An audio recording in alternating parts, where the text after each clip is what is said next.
તેલુગુ અને ઇંગ્લિશ પણ મોટા પ્રમાણના વિદ્યાર્થીઓ લિટરેચર તરીકે લેતા હોય છે. હવે એક ક્રાઇટેરિયન મેં તમને કહ્યું આ વિષય પસંદ કરવા માટે કે કેટલા વિદ્યાર્થીઓ આ વિષય લે છે અને એનો સક્સેસ રેટ એટલે લઈને કેટલા ટકા પાસ થયા, એટલે કે ઇન્ટરવ્યૂ માટે ક્વોલિફાય થયા, એલિજિબલ થયા, લાયક થયા. તો એમ જુઓ તો મેડિસિન MBBSના વિદ્યાર્થીઓનો સ્કોર સૌથી વધારે છે, પણ MBBS થયા વગર તો આ મેડિસિન સબ્જેક્ટ આપણાથી અપાય નહીં. કુલ મળીને ભારતભરમાં 149 વિદ્યાર્થીઓમાં બેઠા હતા. ગુજરાતમાંથી પણ 4-5 દર વર્ષે બેસતા હોય છે, સ્પીપામાંથી જ. એમનું ટકાવારી સૌથી વધારે હતું, પણ એ અનુકરણ કરી શકાય એવું નથી. MBBSના વિદ્યાર્થીઓ જ કરી શકે. અને એમાં પણ મને જોવા મળે છે કે મોટા ભાગે MBBSના વિદ્યાર્થીઓ અન્ય વિષયો પસંદ કરતા હોય છે. ઇતિહાસ, ભૂગોળ, ગુજરાતી લિટરેચર, પબ્લિક એડમિનિસ્ટ્રેશન અને સાયકોલોજી. બીજો વિષય રહ્યું સોશિયોલોજી એટલે સમાજશાસ્ત્ર. પણ આ 2010 બાબતના ફિગર્સ છે. હું તમને બીજા વર્ષોના પણ આંકડા બતાવું તો વર્ષ ટુ વર્ષમાં ફેરફારો તો રહે છે. અને પછી આવે છે મારો વિષય જે હું ભણાવું છું, પબ્લિક એડમિનિસ્ટ્રેશન. સંખ્યાની દૃષ્ટિએ જુઓ તો સૌથી વધારે છે, 4700. 12,000 પૈકી 4700 એટલે સૌથી વધુ વિદ્યાર્થીઓએ પસંદ કરેલ સબ્જેક્ટ. 9.2. તે વર્ષે એવરેજ 7.2 કે કંઈ હતું ટોટલ પાસ એવરેજ, અને એટલે એના કરતાં વધારે સારું હતું. ભૂગોળમાં પણ સારા એવા વિદ્યાર્થીઓ 3,800. પાસ પર્સન્ટેજ પણ સારું છે. લોમાં ઓછા વિદ્યાર્થીઓ પણ સારા પર્સન્ટેજ. ઇતિહાસમાં વિદ્યાર્થીઓની સંખ્યા સારી એવી, પણ પર્સન્ટેજ ઓલમોસ્ટ હાફ, એટલે આ સાધારણ કરતાં અડધું જ. ફિલોસોફીમાં પણ એ જ રીતે. એટલે આના ઉપરથી એવું લાગે છે કે મેડિસિન સૌથી બેસ્ટ સબ્જેક્ટ છે, પણ લઈ શકાય તેમ નથી. પણ સોશિયોલોજી અને પબ્લિક એડમિનિસ્ટ્રેશન સારા જેવા હતા.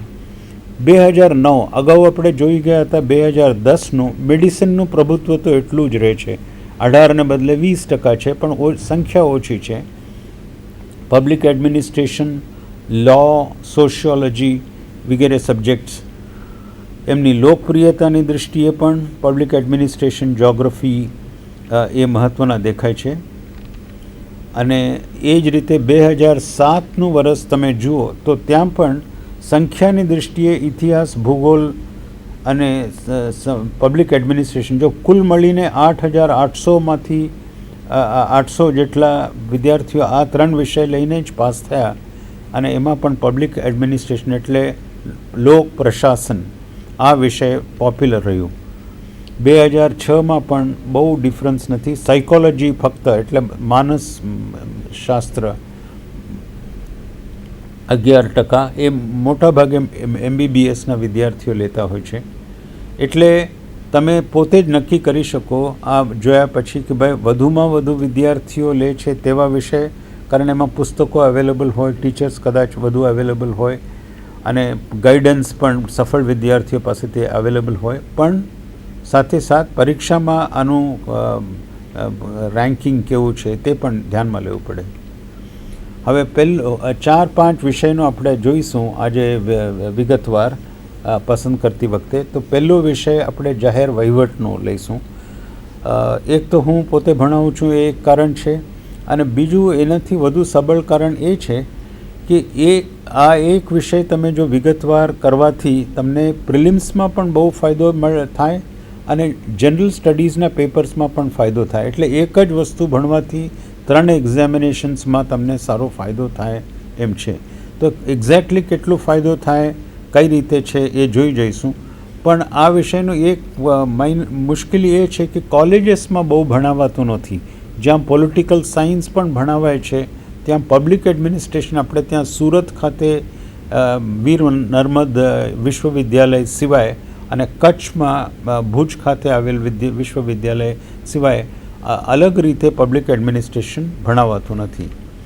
હવે જોઈએ પબ્લિક એડમિનિસ્ટ્રેશન 15% જે પ્રિલિમ્સના પેપર્સ છે એ ટોપિક્સ પબ્લિક એડમિનિસ્ટ્રેશનમાંથી લીધેલા હોય છે, અને અન્ય ટોપિક્સ એની સાથે ઇતિહાસ, ભૂગોળ, અર્થશાસ્ત્ર વગેરે હોય છે, પણ પબ્લિક એડમિનિસ્ટ્રેશનનો સારો એવો ફાળો હોય છે.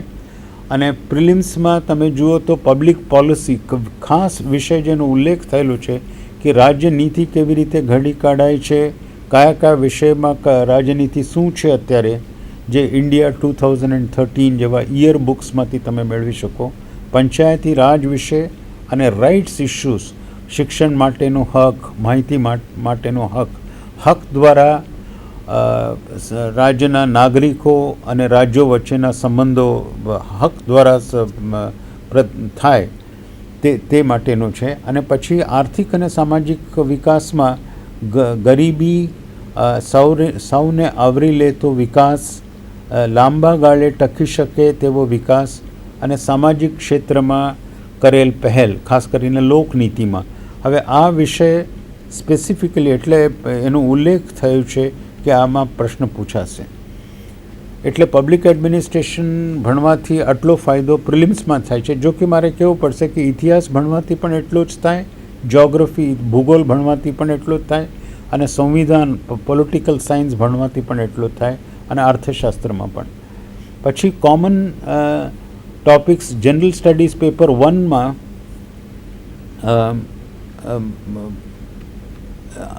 અમુક ટોપિક છે. પેપર 2માં કોન્સ્ટિટ્યુશનલ પોસ્ટ એટલે સંવિધાનમાં governor, chief minister, comptroller and auditor general વગેરેની એનો ઉલ્લેખ છે. એમની સત્તાઓ, એમની જવાબદારીઓ એ લોક પ્રશાસનમાં પણ આવે છે, પોલિટિકલ સાયન્સમાં પણ આવે છે, અને આ GS 2માં જનરલ સ્ટડીઝ 2માં પણ. અને એ જ રીતે સરકારી નીતિઓ અને અલગ અને વિવિધ ક્ષેત્રમાં નીતિ ઘડી કાઢવામાં અને એને અમલમાં લાવવામાં જે મુશ્કેલીઓ પડે છે, જે બાબતો ધ્યાનમાં લેવા પાત્ર છે તેની બાબત, અને વિકાસમાં સરકાર સિવાય સ્વૈચ્છિક સંસ્થાઓ, સેલ્ફ હેલ્પ ગ્રુપ્સ વગેરે એમનો પણ ફાળો. અને પેપર 2માં સોશિયલ સેક્ટર એટલે કે શિક્ષણ, આરોગ્ય અને માનવીય સાધનો વગેરે બાબતમાં ગરીબી વિશે જે નીતિઓ ઘડી કઢાય છે તે બાબતમાં પણ છે. અને પેપર 2માં જ ટ્રાન્સપરન્સી એન્ડ અકાઉન્ટેબિલિટી એટલે પારદર્શિકતા અને જવાબદારી અદા કરવાની વાત, એટલે લોકતંત્ર દ્વારા. અને એમાં અત્યાર સુધી આપણે ક્યાં ક્યાં પહેલ કરી છે, ક્યાં સફળ થયા છે, એની મર્યાદાઓ શું છે, અને સિટીઝન્સ ચાર્ટર, લોક અધિકાર પત્ર, અને ટ્રાન્સપરન્સી બાબતમાં એટલે કે પારદર્શિકતા બાબતમાં જે કાયદો છે તે, અને લોકશાહીમાં ખાસ સિવિલ સર્વિસ એટલે સરકારી તંત્રનો રોલ શું હોઈ શકે, એટલે કે ચૂંટાયેલા પ્રતિનિધિઓ અને પસંદ થયેલા મેરિટ ઉપર પસંદ થયેલા અધિકારી ગણ, એ બે વચ્ચેના સંબંધો. અને પછી કોમન પેપર 3 જે ખાસ કરીને વિકાસને લગતી બાબતો એમાં છે, એમાં સૌને આવરી લેતો વિકાસ, જે 12મી પંચવર્ષીય યોજનાનું મુખ્ય સૂર એ છે. અને આપત્તિઓ અને હોનારતોને પહોંચી વળવું અને એના માટેનું યોગ્ય તંત્ર ઘડી કાઢવાનું એ પેપર 3માં છે. અને નક્સલવાદ અને એક્સ્ટ્રીમિસ્ટ આતંકવાદ અને વિકાસ વચ્ચે શું સંબંધ છે, અને દેશને આંતરિક અને બાહ્ય રીતે વિચારીએ તો સુરક્ષા માટેના પરિબળો, આંતરિક અને બાહ્ય પરિબળો, એની પણ વાત છે. અને મીડિયા બાબતમાં એટલે કે ન્યૂઝપેપર, ટેલિવિઝન વગેરે, અને એ લોકશાસનમાં કેટલા અંશે અને ખાસ કરીને આંતરિક સુરક્ષા જેવી બાબતમાં શું ભાગ ભજવે છે. પછી આવે છે આપણો પેપર 4 જેની મેં વાત કરી, આપણો નીતિશાસ્ત્ર વિશે. તો હવે નીતિશાસ્ત્ર વિશે પ્રથમવાર IASની પરીક્ષામાં કમ્પલસરી ધોરણે એટલે કે બધાએ ફરજિયાત ધોરણે આ પરીક્ષા આપવું પડશે તે પ્રકારનું છે. અને અગાઉના વખતના ચિંતકો બાબતમાં અને ખાસ કરીને સરકારી નોકરિયાતમાં નિષ્પક્ષ રીતે કામ કરે ગરીબો પ્રતિ હમદર્દી રહે અને નબળા વર્ગો માટે એમની દુઃખ અને પીડા આપણે સમજી શકીએ તે પ્રકારની સંવેદનશીલતા સરકારી તંત્રમાં હોય, તે બાબત પાઠ્યક્રમમાં તો છે. હવે કેટલા અંશે ખરેખર પ્રદીપ્ત થાય તે તો કેવું મુશ્કેલ છે, પણ પાઠ્યક્રમમાં તો છે. અને એ જ રીતે ખાનગી ક્ષેત્રની કંપનીઓમાં, એટલે private sector companies, multinational companies, ત્યાં પણ નીતિ નિયમો દ્વારા સ્વચ્છ રાખવાનું, એટલે કે કરપ્શન વગર, ભ્રષ્ટાચાર વગર, ભ્રષ્ટાચારને શક્ય તેટલું દૂર રાખીને કામ કરવાનું હોય છે. અને આંતરરાષ્ટ્રીય સંસ્થાઓમાં પણ. એટલે એના માટે વ્યવસ્થા શું છે અને કઈ રીતે થાય છે તે. અને પછી સરકારી તંત્ર માટે આ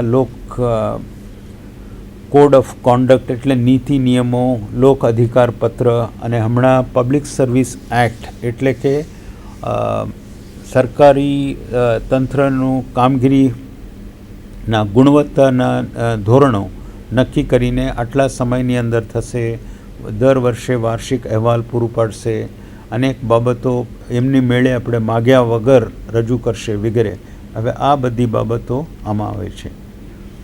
હવે આ પબ્લિક એડમિનિસ્ટ્રેશન વિશેનું છે. પબ્લિક એડમિનિસ્ટ્રેશન અનેક સંખ્યા તો સારી એવી હોય છે. ઇનફેક્ટ આપણે ત્યાં ગુજરાતી લિટરેચર પછી સૌથી વધુ પોપ્યુલર સબ્જેક્ટ એ રહેલું છે. પણ દર વર્ષે વિદ્યાર્થીઓનું બેકગ્રાઉન્ડ અને એમનું ચોઇસ અને એમને અલગ હોય છે. પણ અન્ય પોપ્યુલર સબ્જેક્ટ્સમાં હિસ્ટ્રી, જ્યોગ્રાફી અને થોડા અંશે ઇકોનોમિક્સ અને પોલિટિકલ સાયન્સ અને ગુજરાતી લિટરેચર, એનું આપણે જરા ટૂંકમાં જોઈ જઈશું. ઇતિહાસનું જો જોવા જઈએ તો ઇતિહાસ ભણવાથી પ્રિલિમ્સમાં તો ફાયદો થાય છે. જે રીતે આપણે જોયું પબ્લિક એડમિનિસ્ટ્રેશન વિશે, ઇતિહાસ અને ફ્રીડમ મૂવમેન્ટ, એટલે સ્વતંત્રતા સંગ્રામ, એ પણ આધુનિક ભારત ઇતિહાસનું એક અંગરૂપ છે. તો એ એટલું જ મહત્ત્વ ધરાવે છે. 2 થી 3 પ્રશ્નો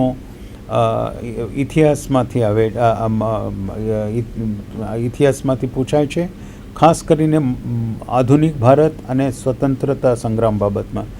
તારીખો, કયું યુદ્ધ ક્યારે લડાયું, રાજાનું નામ વગેરે બહુ ઓછું પૂછાય છે.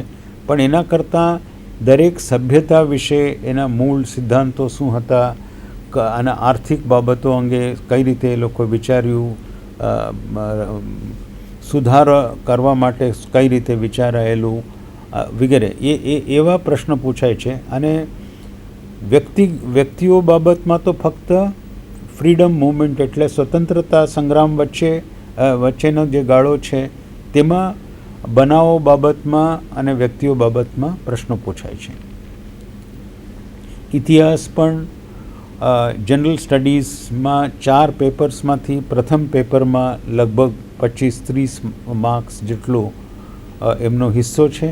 અને ખાસ કરીને મોડર્ન હિસ્ટ્રી, ઇતિહાસમાં એન્શિયન્ટ ઇન્ડિયા અને મેડિવલ ઇન્ડિયા એટલું નથી પૂછાતું, મધ્યકાલીન. પણ આ વર્ષે પ્રથમ વખત આ દાખલ થયું છે, એટલે પ્રશ્નપત્ર તો આપણી સમક્ષ નથી. અને વૈશ્વિક ઇતિહાસ એ ભૂતકાળમાં એટલો પ્રોમિનન્ટલી નહોતું, પણ અત્યારે ઔદ્યોગિક વિકાસ, બંને વિશ્વયુદ્ધ અને સામ્રાજ્યવાદનું ક્રમશઃ દુનિયાભરમાં કઈ રીતે પસરી ગયું, અને સામ્રાજ્યવાદમાંથી અનેક દેશો આફ્રિકામાં, એશિયામાં સ્વતંત્રતા કેવી રીતે મેળવ્યા, દરેક દેશનો હદ આ સ્વતંત્રતા સંગ્રામના કારણે અલગ રીતે જે પરંપરાગત બાઉન્ડરીઝ કરતાં અલગ નવા બાઉન્ડરીઝ રચાયા, એ બાબતનું પણ છે. નેક્સ્ટ પછી 3 GS 2-3માં કોન્સ્ટિટ્યુશનલ હિસ્ટ્રી છે. એટલે કે સંવિધાન બનાવવા માટે જે કોન્સ્ટિટ્યુન્ટ એસેમ્બલી રચાઈ, અને ત્યાર પહેલાં પણ બ્રિટિશ સત્તાઓએ અમુક બાબતમાં છૂટછાટો આપી, તો તે વિશે પણ ઇતિહાસ ખાસ પૂછાય છે. સાયન્સ એન્ડ ટેકનોલોજી અને મોરલ થિંકર્સ. પછી જ્યોગ્રાફી જે વિષય છે, ભૂગોળ, બહુ બધા વિદ્યાર્થીઓ નથી લેતા, સિવાય કે જેમને નિશાળમાં ખૂબ રસ હોય. અને બીજું કારણ એનું એ છે ન લેવાના કે ઘણા કોલેજીસમાં ભૂગોળ એ વિષય ભણાવાતું નથી.